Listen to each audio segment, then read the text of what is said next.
Antes da luz, antes do tempo, antes de qualquer forma ou matéria, uma única palavra foi pronunciada: Bereshit. A primeira palavra da Bíblia hebraica, escondida entre letras milenares, carrega o peso do universo, o nascimento da realidade, o eco da eternidade. O que significa esse início? Seria apenas um marcador de tempo? O início absoluto de tudo que existe? Hoje, no Cosmovisão, vamos além da tradução, mergulharemos na alma do primeiro versículo da Bíblia para decifrar o mistério de Bereshit. A palavra Bereshit é a primeira palavra da Bíblia hebraica, localizada em Gênesis capítulo 1, versículo 1. E seu significado é fundamental não apenas para a compreensão do versículo inaugural da Torá, mas para toda a cosmovisão bíblica. Esse termo hebraico é geralmente traduzido como no princípio ou no começo, mas essa tradução simples esconde uma riqueza linguística e teológica muito mais profunda. A estrutura da palavra e suas implicações têm sido debatidas por séculos por rabinos, teólogos, linguistas, filósofos e tradutores. Etimologicamente, Bereshit é composta de duas partes: a preposição be, que significa em, e o substantivo reshit, que significa princípio, começo, primeiros momentos ou início de algo. A palavra reshit vem da raiz rosh, que significa cabeça, cume, principal, autoridade ou início. E a mesma palavra usada em expressões como cabeça do ano, Rosh Hashanah.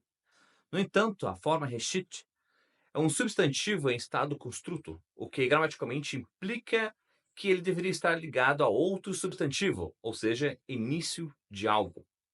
Esse fato gramatical gera uma questão: se reshit está em estado construto, ou seja, um genitivo, o que está sendo especificado? Como do que este é o princípio? Não há, na forma hebraica original, um substantivo explícito a que reshit se vincule.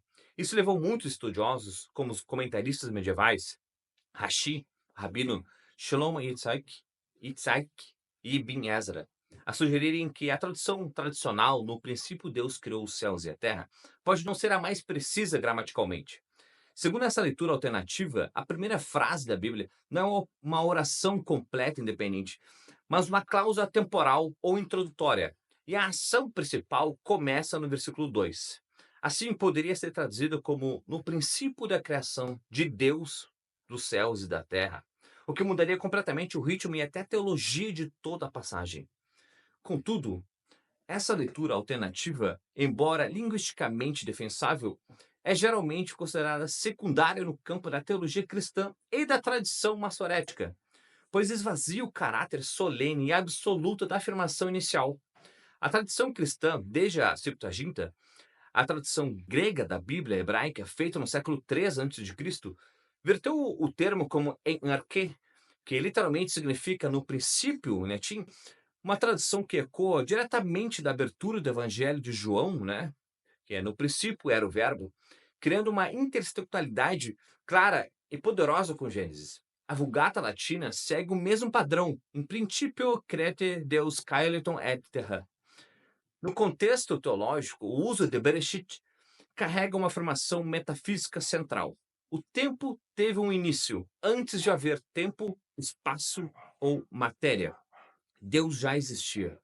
Ou seja, Bereshit marca não apenas o começo de tudo o que foi criado, mas também o começo da história cósmica, física e humana.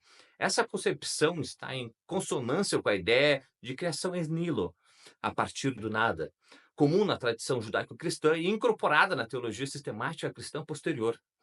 Ainda que a frase criação ex nihilo não apareça no texto de Gênesis 1:1 de forma explícita, o uso de Bereshit como ponto inicial absoluto implica para muitos teólogos que nada existia antes disso, exceto o próprio Deus eterno e incriado.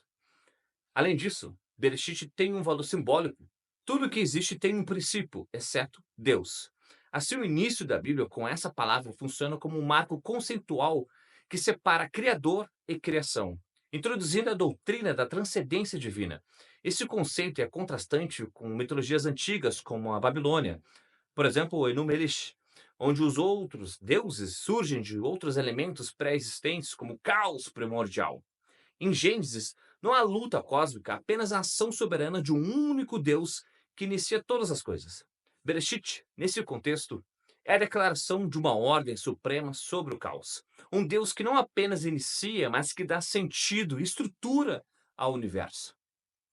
Na tradição rabínica, Bereshit é o objeto de interpretações místicas. O Zohar, o texto central da Kabbalah, interpreta a palavra como contendo mistérios escondidos do universo, afirmando que tudo que existe já está implicado no primeiro versículo, especialmente nessa primeira palavra.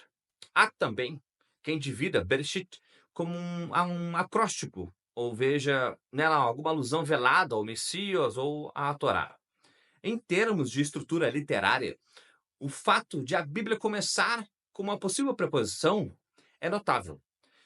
E é como se dissesse em meio ao início, dando ao leitor a sensação de que ele está sendo introduzido a um processo contínuo, algo já em ação, um movimento que o envolve. Isso dá à palavra um caráter dinâmico e dramático que serve como porta de entrada para a revelação de Deus. Em suma, a palavra Bereshit é mais do que apenas um marcador temporal. Ela é um pilar linguístico e teológico que sustenta o peso do universo bíblico.